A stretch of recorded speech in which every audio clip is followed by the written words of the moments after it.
Welcome to Take Notice, Amplifying Black Stories. I'm your host, Allison Preisinger-Higgins. Take Notice, Amplifying Black Stories is a podcast exploring society, culture, and current events through conversation. We aspire to create an open, respectful, and equitable space where guests may feel free to share their truth and lived experiences. Our core values are rooted in community, connection, and personal development. Stories help us learn, relate, and grow. We are here to listen, to take notice. Thank you for being with us. I would like to acknowledge the land on which this episode was created. I would like to show gratitude to the traditional ancestral land of the Shoalwater Bay and Chinook tribes, recognizing that these names are not the original names of the people of these areas. Land acknowledgement statements are an important part of honoring those whose land we now live and work on. We begin each episode this way to help spark ideas and keep these conversations in the front of our minds so that we may continue to be open to doing better. I encourage listeners to research the land on which you live and are listening right now. Recognizing this is just the beginning. And some additional next steps to consider: seek out the stories of Native people from our shared history and today. Maybe spend some time asking yourself difficult questions and challenging norms that may be linked to colonialism. Engage in your community around topics like land tax, curriculum, hiring practices, decision-making, organizing, and reparations. Seek out media created by Native people. The more you explore, challenge, and learn, the more questions may arise, but this is how we grow and connect. Thank you for joining us for another episode of Take Notice, Amplifying Black Stories. In this episode, I speak with Noir Lux Candle founder, Colina Bruce. In addition to creating a line of beautiful, handcrafted candles, Colina has worked in the education sector for over 15 years. It has been her life's work to advance equity and excellence for all scholars and families, specifically through finding ways to center scholar and family voices. Additionally, she has been invested in exploring ways to celebrate culture and build community. When she's not working or in the kitchen being a candle scientist, you might find Colina supporting her husband at a live music show, running around making moments and memories with her kids, eating any kind of seafood, brunching or happy houring with her girls, teaching as an adjunct professor, or at home with her family watching thriller movies or murder mysteries. We discuss many aspects of Colina's full life in this episode. I hope you enjoy. Thank you very much, Colina, for joining me today. How are you? I'm doing okay. Thanks for having me. Yeah, absolutely. I'm glad that we could get it sorted out. I appreciate your flexibility with our schedules and everything. Yeah, same. Yeah. Yeah. Let's see. Where did you grow up in the Seattle area, or did you move here after growing up somewhere else, or what's Yeah. that story? So I'm born and raised in Seattle. I have never lived outside of Seattle, which is actually something that I go back and forth about in terms of do I regret that or not? But grew up in Seattle. I'm a product of the Central District, so really big family. My grandma and grandpa had 10 kids, and they all had kids, and we all have kids. So most of our family is here, have migrated from South Carolina, and been here, went to school here, graduated from Seattle University, and I actually am back working at Seattle U now, and you'll learn more about Noir Lux as we chat, but that's kind of my side hustle, full-time job. Yeah. Yeah. Lots going on. Yeah. Growing up, were you surrounded by a lot of family? It sounds like I had Yeah. 8 on one side and 7 on another, so I can kind of Nice. relate to that. Yeah. Yeah, it can be a lot, but that's wonderful. Were they mostly all in the Seattle area as you were growing up? Yeah, most of us have stayed in Seattle. I have a few cousins who've ventured off either for school or for work opportunities. But I would say probably about 90% of our family is still in Seattle or in the greater Seattle area. And we, the cousins, we all get together pretty regularly. So currently we've got a fantasy football league going, which is getting pretty spicy. Yeah. But we try to do something at least once a quarter, whether it's, to gather for the holidays or just to do a barbecue or something, just so that we stay in touch and we get to safely see each other. So, Yeah, that's great. Yeah, especially now. It's hard right now, but I have family that's all over the country, and we're like, Mm, why didn't we ever do this Zoom thing before before right. we like Yeah. had to? Because it's nice Yeah. to catch up that way, at the very least. So, Yeah, for but sure. if you're on the area, it's nice to hang out outdoors or do whatever. Yeah, Yeah, that's great. exactly. Wonderful. So did you have a good amount of siblings growing up too, or Yeah, so I'm the oldest of four okay? here, and then I have one sibling that lives in Florida. But yeah, I grew up with my three younger siblings that are here, Hmm. and they're still here doing different Nice. things. My sister that's right under me is 3 years younger than me, and then my sister that's the next youngest is 9 years younger than me, and then my Mm. youngest brother is 14 years younger than me. Oh, okay. So my youngest brother is like a big brother to my daughter. He's Oh, 21 and my daughter is 12. So they're like this. But oh, that's great. And it is just you have one daughter, is that right, or do you I have more have a kids? 12-year-old daughter and I have a 3-year-old son. So, Oh, right. Okay. yeah, my husband and I thought we were going to be done. And then we tried again because we were going back and forth. There was such a huge age gap. Mm. So we had my son when my daughter was 9, and she's a great big sister. There was definitely a adjustment period of Oh, like sure. she had been an only child for so long. And Yeah. there's still, she's still adjusting, but she loves being a big sister. And my son is at that age where he just, he looks up to her and he also annoys her. So it's Yeah. fun times right now. That's how it goes, right? Yeah, exactly. Just the constant mirroring of everything she's doing, I imagine. Yeah, for sure. I think it's Yeah. the hardest for her when she has her friends over because Oh, they are like, baby, baby. And, I mean, he's not a baby anymore, but they yeah. love hanging out with him and having him around. And she kind of wants her friend time. So Right. that's where Yeah. he's like, my friends are here. Yeah. Well, actually, those are Sissy's friends. But Right. what she's doing now is just kind of like giving him a little bit of time, and then after a certain amount of time, she'll ask me to come get him. So it's working out. She's That's good. figuring it out. Yeah, Yeah. Some growth, some figuring out compromise and all for that. sure. Yeah, That's good. yeah. Oh, well, that's nice. So let's see, when you were growing up, what did your parents do when you were growing up? So my mom was a cosmetologist, so she Mm. owned a salon, a hair salon, actually in the heart of the Central District called Sophisticates. So a lot of my childhood, I remember being in the salon, and as I got older, it was like sweeping floors and booking appointments. And we were in the Madrona area, so there were a lot of parades and being at Madrona Park and doing, like market. Now I know they're like vendors markets and festivals and things like that. But growing up, they were just a part of community building in my, childhood. And then my dad was an insurance agent. His family, my grandma and grandpa, owned a insurance agency, Robert E. Van Insurance Agency, and that was in Skyway. And so, as I got older, probably preteen, teenage years, my summers, I spent a lot of time at the insurance agency filing papers. And Okay. that was a highlight for me because I got paid and then I'd go to 7-Eleven and spend my paycheck. But Yeah, there you go.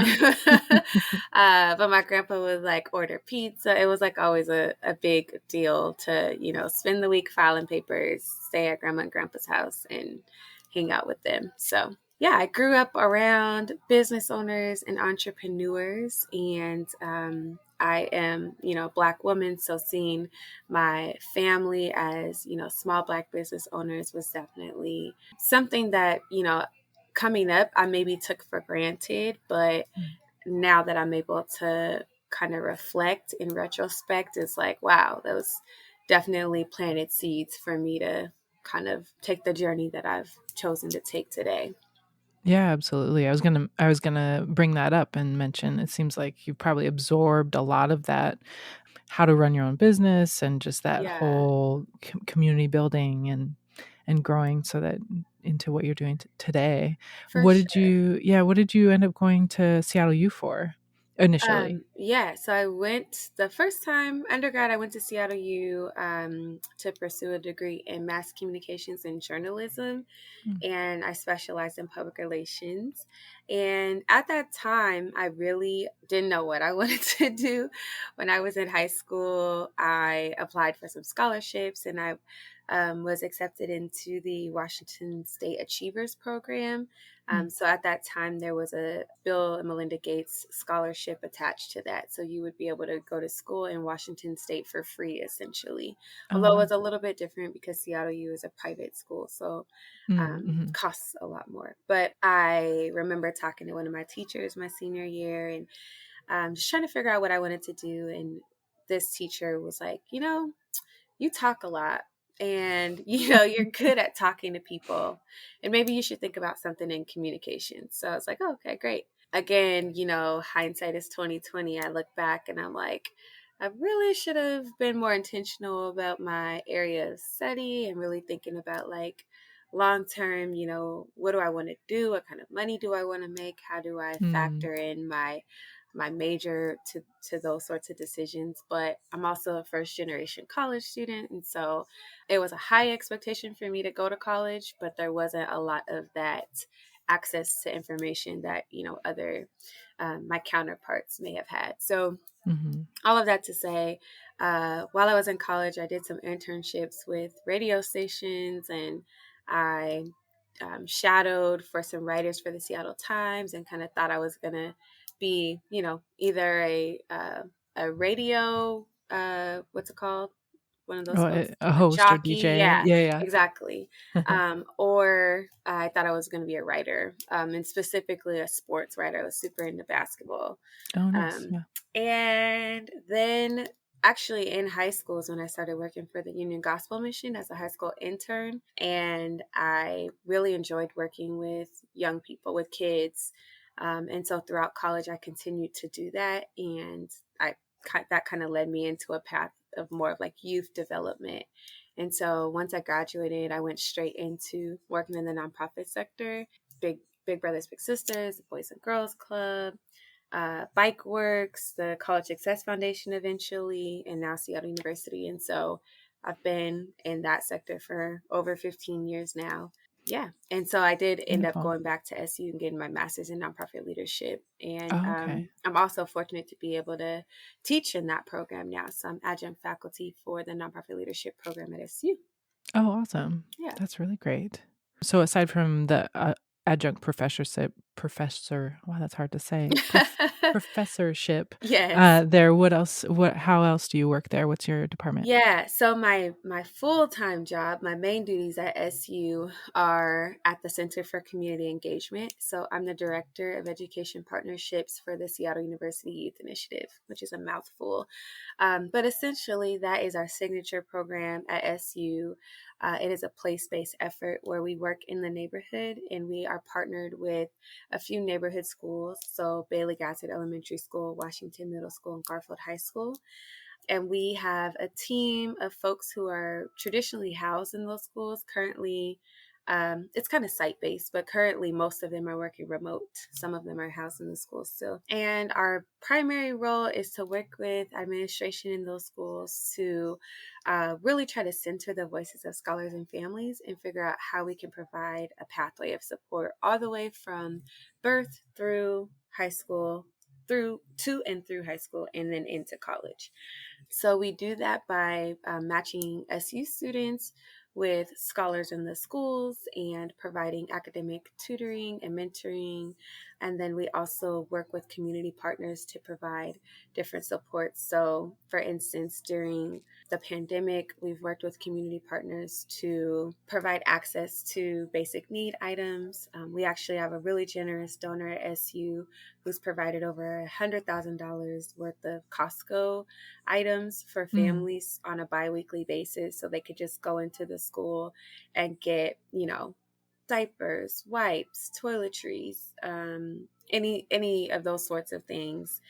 And yeah, we really we work as a collective with other community partners in our neighborhood to try to wrap around our families and just make sure they have their basic needs met so that they Mm-hmm. can, have a better chance of being academically successful.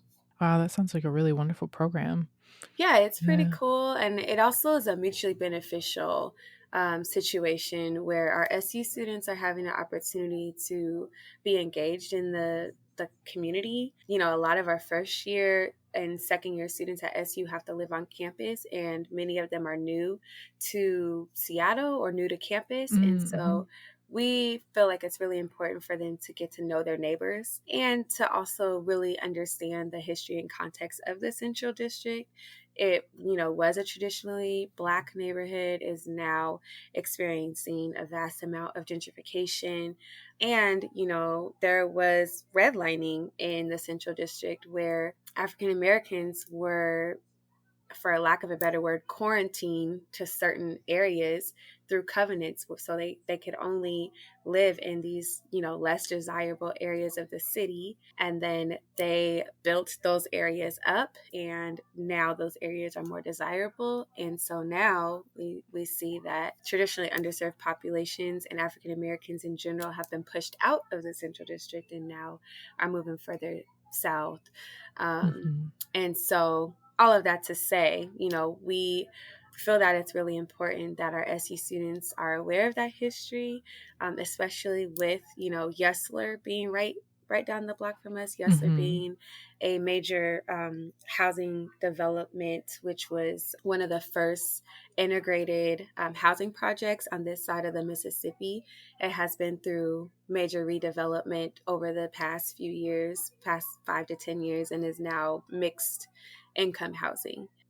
So again, a lot of those families have been displaced and have relocated, and some are now moving back to that area, but have experienced a lot, right? And Mm-hmm. so we want to look at, what's happening in the neighborhood. What role does Seattle U play in that? What impact do we have? But also our own personal identities. How do they play into that? So a part of what we do is whenever we have SU students that come in, a baseline is that they go through racial equity training, and that they are really, looking at how do I engage in a meaningful way, and how do I reflect on my own identity in a way that helps to kind of break down some of those systemic barriers that are at play. So Mm-hmm. that's probably a lot more than you wanted to hear, but that's what my work is day to day, really, is Yeah, no, looking at that. Yeah. no, thank you for sharing all that. Yeah. That's really great to hear. I don't think I know much about the Yesler. Is it the projects? Is that what you said? Or So it's Yesler Terrace proper, okay. which is through the Seattle Housing Authority. And so it Okay. started as kind of a plot of land where there were single level houses that were, a part of what we would call projects or project development. And Okay. now they are apartments. Mm. And there are less, I would say, less family units and more kind of 1 and 2 bedroom Oh, okay. Yeah. apartments. But there are family units. I know in terms of the redevelopment, the families that did have to relocate were guaranteed an opportunity to come back. But it's different now, I so gotcha. that's a whole nother kind of assimilation or a whole nother adjustment that they have to make. Yeah. Yeah. A lot of, yeah, anytime you are forced to move anywhere, even if you get to come back, Yes. it's a Yeah. shift. Yeah, Yeah. for sure. Yeah. When it's not your choice too. Yeah, So, yeah. Wow, that work seems like really really important, and it's nice to hear that that is going on at Seattle U and for hopefully other sure. universities in the area, Yeah. to especially to like integrate the folks that are coming from other areas into the city in a way that's authentic, and let's meet your neighbors and learn about this area. That's Yeah. really awesome. That's really good Thanks. to Yeah, hear. I didn't know that's about our that. hope. Yeah, and so the Center for Community Engagement, if anyone is interested, is kind of a Mhm. hub for connecting campus and community. So whenever we Mm. have SU students come onto campus, we try to get them involved through the center, whether they're interested in a volunteer opportunity, whether they're interested in employment. So our SU students that we're placing in these schools are student employees, so they're getting compensated, but there also are opportunities for service learning, volunteer, that intern externships, etc. So Mhm. That's really great. And you said you've been doing that for about 15 years now? Is it in that So same capacity or different? I've been at Seattle U for, this is my 7th academic year. Oh, okay. Okay. Yes, but I've been in the nonprofit sector Oh, that's okay. across different organizations for about 15 years, I would say, Okay. which kind of ages me, but I'm 35. And yeah, a majority of my life straight out of college, I went right into the sector and I've been doing that work. So, yeah. That's wonderful. Have you seen in the last 7 years, have you seen that program shift or really change in a major way that's noticeable to you? Yeah, I mean, I think so. I came into my role as a family engagement manager. So, my role was to work with families, to hear from them, to identify gaps and opportunities for support, and then to work with the families to not necessarily directly provide those resources, but connect them to the most appropriate resource. I moved into the Director of Education Partnerships role about 3 or 4 years ago. And so now my lens is a little bit different because I'm providing oversight to the elementary, middle school, and high school site. And so they are kind of vastly different, even though they're located within a close proximity of each other. Bailey Mhm. Gatzer has long been considered one of the highest poverty schools in the district and has a very high population, did have a high population of low income, free and reduced lunch qualified students, as well as English language learners. And so there are a number of barriers that those scholars and families have to, hurdles that they have to get over before they even think about like uh, learning something new, Yeah. Yeah. Yeah.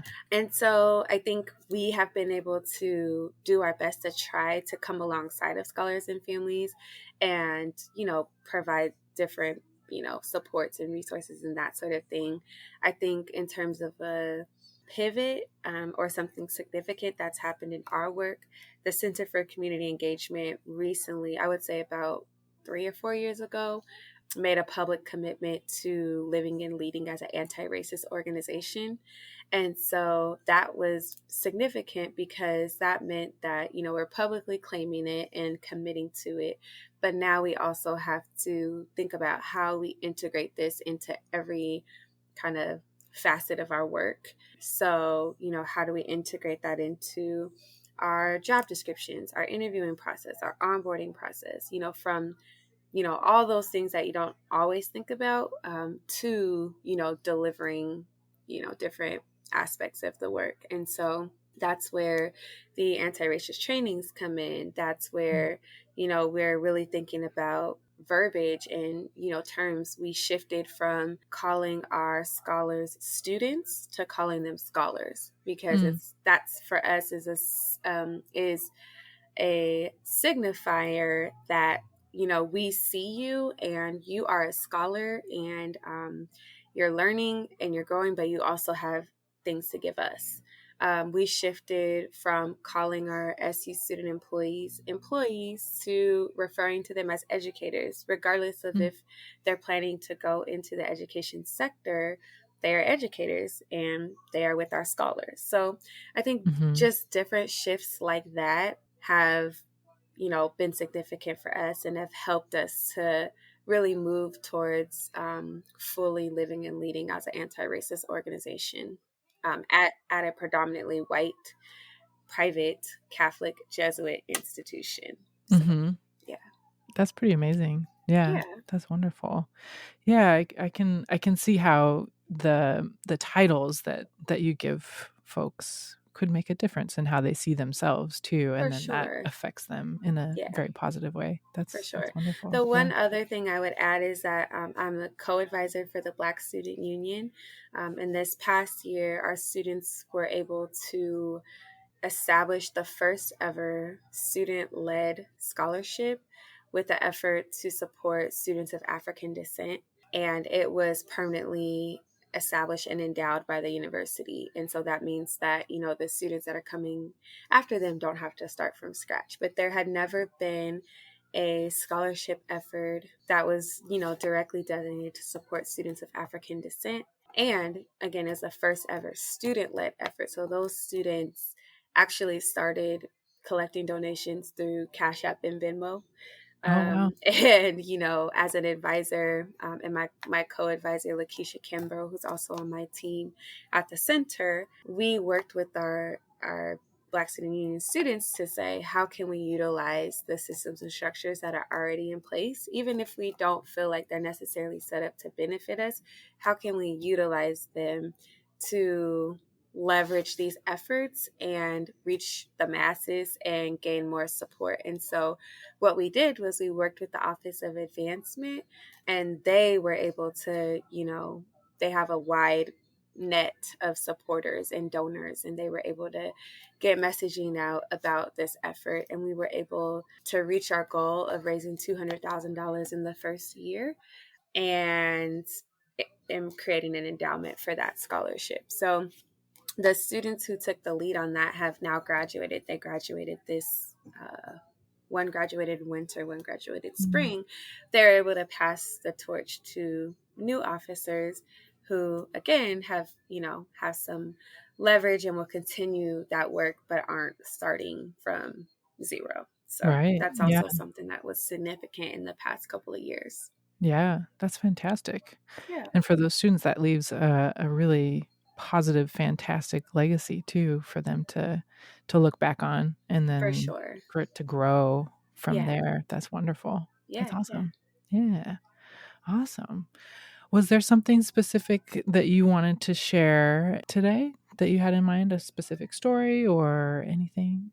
I would just share. So I'm a small business owner. Mhm. I launched my company, Noir Lux Candle Co. It's actually just been a year on September 7th, and it has been a journey. It really started as just kind of an outlet for practicing self-care and sharing that with others.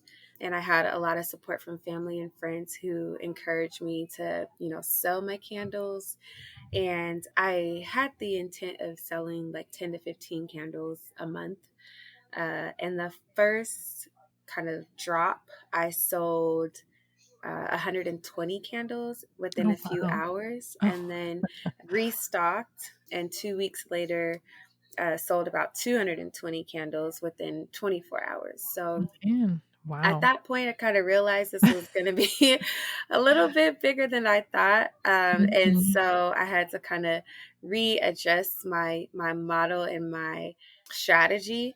But since then, I've been selling a lot of candles. I Mhm. was featured in O Magazine in Mm. February Wow. as one of 25 best Black-owned candle companies, Oh, wow. and I was number 6. And I am just, grateful for my village and folks who have supported and have, reposted anything or shared anything or wrote a review. But I'm also just, I'm learning a lot. I've, as I mentioned earlier on, just kind of looking back to those lessons that subconsciously I was taking in, but, maybe wasn't really paying attention to when I was 12 or 15. Mhm. Um, I'm going to my mom for guidance about, next steps about potentially, opening a storefront and some of the challenges that she experienced as, a Black business owner in the Central District. My goal ultimately is to get back to the Central District as, kind of a full circle moment for my family, but, we'll see what happens. But yeah, I also just want to highlight that being from the nonprofit world, I do have a collection called the Candles for a Cause collection, and I partner with nonprofit organizations to craft a special candle for those organizations, and then a portion of proceeds from those candles go to those respective organizations. So Mhm. some of the organizations I've partnered with so far are Bikeworks, You Grow Girl, Mary's Place. Who else? Lights Out Volleyball. Just started a collab with the College Success Foundation.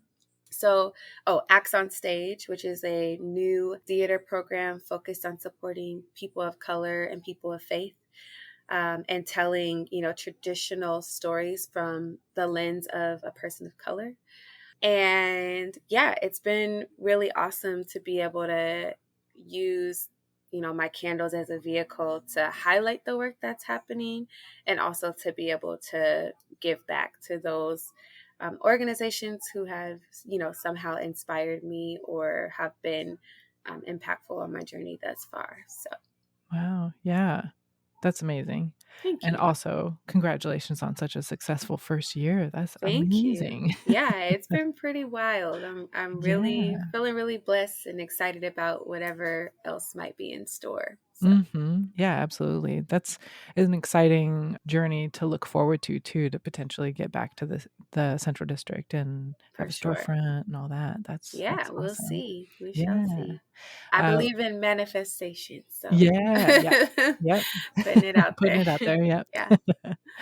Yeah, yeah. Well, we met at Black Coffee Northwest, and I purchased a candle of yours, which I have in my house that I Yes. enjoy. Oh, And awesome. it's funny, my cat really enjoys it for some Oh, reason. interesting. What So fragrance is I, it?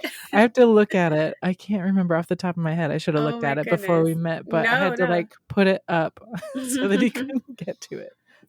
Well, the one thing about my candles that make them a little unique is that a couple things. They're soy wax, so eco-friendly, and they're wood wick candles. And Oh, so yeah, yeah. I that, really like that. Yeah. yeah, that tends to be a draw for folks. They crackle when they burn, but also they help your candle last longer. They help the wax melt kind of evenly across your candle so you don't get the tunneling and you Yeah. don't get like the mushroom effect that you might get from a traditional cotton wick. So, Yeah, right. yeah. Yeah, I like it a lot. Thanks. Yeah. Thanks. What kind of drew you to candle making? Have you kind of been the person that always does crafts and things, or was it You candles know, is the thing? yeah, my mom was very crafty. So, like, Mhm. my mom was the person that, like, every birthday was themed, and every, every holiday she would like make these gift baskets and, you know, wrap them up. And she even started like selling gift baskets at one point on the side. Mm. And she just always just was very crafty. She could always put something together, make something out of nothing. And that's kind of how I grew up, is just thinking about like, if I have the bare minimum, which not to say that I did, because I was a blessed child, but I also am very frugal. And so I like to think about, what can I make out of what I have? And so really it was just during the pandemic where I was home and wasn't, going to Starbucks every day, wasn't doing the happy hours. And I was like, I have a little bit more coin. I have a little bit more time. Like, how can I, create some supplemental income basically?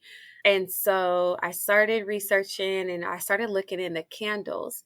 And I had previously purchased some candle stuff because I made some candles for like a party favor for one of my friends for her birthday. I made them out of wine glasses, and it was like gel wax. So they look like mimosas Oh, basically. yeah. They were really, people really liked them. And so Mhm. um, I thought, okay, candles are not super expensive to start making, and I can take, a few $100 and get the bare minimum of things that I need, and I can try some things out and then see how people like them. So that's really how it got started. And I was, testing. I think the hardest part, because I always say like making candles is not hard. And I actually do virtual candle making classes and in Oh, okay. person like sip and pours. And so we do those as like birthday parties or team building activities or that sort of thing. But it's really not difficult to make a candle, but to make a good candle, to make a quality candle, it takes some practice and patience. And really, it is a science. Like, you have to figure out, what percentage is going to be your fragrance load, and what percentage of your fragrance load do you want to, smell your top, middle, and base notes, and, Mm. those sorts of things. So definitely like self-taught, learning as I go, a lot of trial and error. But I think I'm at the point where I've got a pretty good recipe. I keep all my scent combinations in a little Excel sheet. I'm Oh, constantly yeah. going back and changing things and trying new things. Mm. But yeah, that's really how I got started, and really haven't looked back since then. Yeah. Yeah. That's awesome. Yeah. So exciting. Yeah. It Thanks. seems Yeah. like, the pandemic kind of forced people into creative things or things that are just aligned with them in some other kind of way than before. So it's For interesting to hear sure. people's journey through that. Yeah. Yeah, and I Mhm. always, you hear a lot about, well, if you didn't do this during the pandemic, then you weren't doing, and it's like, Right. if you just chilled during the Yes. pandemic, like you deserve to do that. And Definitely. I think for me, I'm just a person who's always feeling like I can be doing something.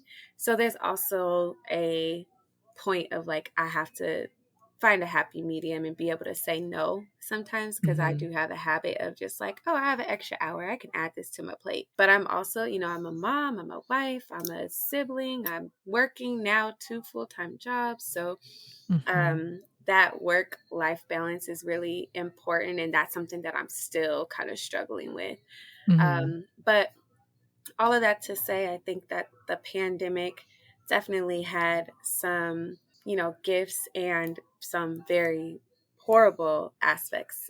But Absolutely. Yeah. of the gifts for me was, more time with my family, an opportunity to explore something that I would have never, felt that I had the capacity to do in the past. And also like self-care time, time to just be like, no, I'm not, I mean, we actually couldn't do anything Right. right for a certain amount of time. So Mhm. sometimes just, it takes for, I don't know, sometimes like, how if you're just going and your body is just like, nope, sit down. Yeah. I feel like Mhm. we all got sat down during the Yes. pandemic. um Yep. so yeah. Yeah, agreed. Yeah, Yeah. I hear you on the work-life balance thing. It's easy to fill your time if you're like, "Oh, I have time." But like, "Wait a Yeah. second. It's okay to just not Yes. here And and there." that's, yeah, something that I am still working Yeah, on. I hear you. Yeah. Now, was there someone, influential in your life, either growing up or for your career, that who was that influential person in your life? Yeah, I always think of my grandma as like the first, kind of influence, not the first, but she's always the first that comes to mind for me, just because she's the matriarch of our family. She Mhm. had 10 kids. She worked. She was at Harborview. She was a nurse. She was at one Mm. point a cosmetologist. So, like, all these different things that got passed down through generations, started with my grandma. And, we didn't, my aunts and uncles and my mom didn't necessarily have an easy life, right? There were Mhm. 10 kids in, I think a 4 or 5 bedroom home, which is, I mean, a Black family owning a 5 bedroom home in the Central District was a big deal. My grandpa was in construction. So Okay. he built a lot of foundational things in Seattle, Mm. where he had a hand in, putting some cement somewhere or being a part of that process. But yeah, my grandma, she did all the things. I just remember like her being my advocate, even when I didn't realize it, but she being the first person I would call if something wasn't going right, or if, I was, in my preteen and teen years, I probably was giving my mom a lot of headaches, but I'd call my grandma, and my grandma would like reason with me or talk to my mom. There was always a, home cooked meal if you went to my grandma's house. I remember I could come over any day, anytime, and she's like, "Did you eat?" And she's making food, which was typically like rice and eggs and neck bones, and then a big pitcher of red Kool-Aid. That was my Yep. grandma's thing. And we always still talk about that to this day. It was a yellow pitcher of Kool-Aid. Everybody knew, like, that's grandma's Kool-Aid. But yeah, she was just a persistent and, a strong woman. As I'm growing into, learning more about myself and maturing as a Black woman, I often think about like, what are the things that, why are the reasons that we call our Black women in our family strong? And I think a lot of the times it's because they've been through so much, whether, it was just hardships, whether it was abuse, whether it was financial instability, and I hope that like we, are moving in a direction where like when we think about our women being strong women, it's not because they've endured so many bad things. Mm-hmm. But that's kind of the reality of, when I look at my grandma, I'm like, dang, she really like was going through all this stuff, and you never would have known it because you come in her house and she's taking care of you, even though she maybe hasn't taken care of herself. So, and then of course, my grandma raised my mom and my other, women in my family and men too. So, I look at my mom as someone who now I look at her as an advisor. I'm running stuff by her. I'm checking in with her. She's getting more tech savvy, so we text often. And my mom, like I said, was a small business owner in the heart of the CD. We were just talking the other day about, some of the challenges that she went through. And, she came into a situation where she was leasing a property and running her business. And there was a tenant next door to her that, was having issues not paying utilities and things like that. And they shared utilities. And so her utilities would get cut off sometimes. And she's, running a salon. So she has to have water, she has to have lights. Yeah. And so she was complaining to the landlord and just asking for, things to be made right. And ultimately they began to like raise her rent and kind of price her out. So she ended up moving out of that space.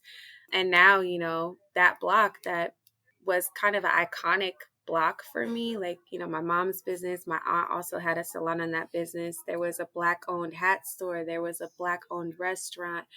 A lot of those places are gone, Yeah.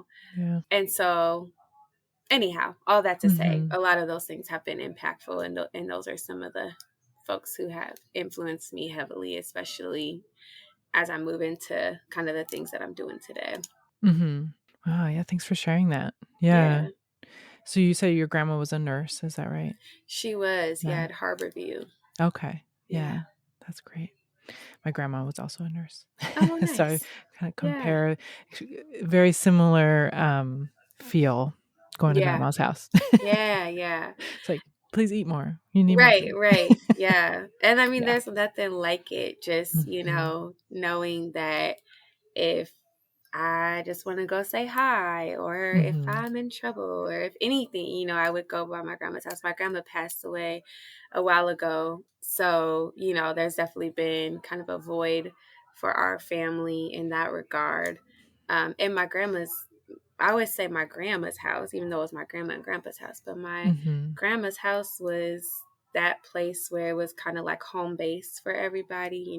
Folks have lived there and moved out and stayed there when they needed to, or like I said, just popped up when they needed to spend the night or that sort of thing. And so we don't have that family home anymore, and so that's also a void of, Mm-hmm. it's a void. And it's also unfortunately it's not an isolated experience in the Black community, Mm. so Yeah. yeah, Yeah. Yeah. That can be difficult, I imagine. Like for just sure. that's a big shift. Mm-hmm. Yeah. Yeah. Was there anything else that you would like to share before we kind of start to wrap up? I'm appreciative of the opportunity to chat and share more about my journey and my business, and Yeah. always looking for new customers. So if anyone is Yes. interested, you could go to the website, which is noirluxcandleco.com.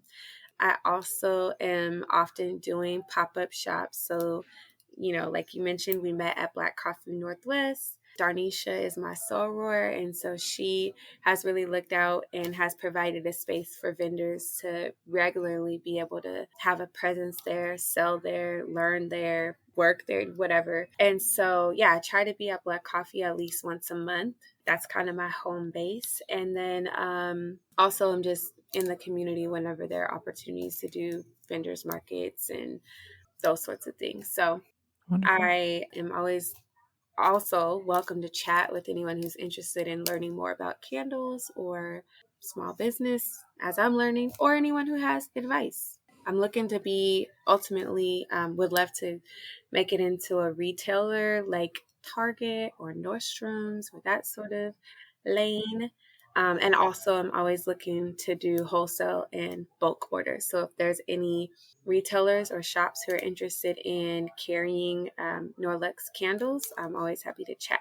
Oh, perfect. So yeah, that's my little spiel. Wonderful. And social media, people can find you, I imagine. Yes, on Noir there. Lux Candle Co. on IG, Facebook, and Twitter. And then email is noirluxcandleco@gmail.com. So try to make it easy for you to find us. That's nice. Yeah. Wonderful. Well, I'm, again, really glad that we got to have a longer conversation. I appreciate you doing the micro interview we did in the spring, and then now sorting out a time to meet today. Thank you for sharing your journey and your story and your thoughts. I really appreciate it. Yeah. Thank you for making space. I appreciate you. Absolutely. Yeah. All right. Well, talk soon. Okay. Thank you.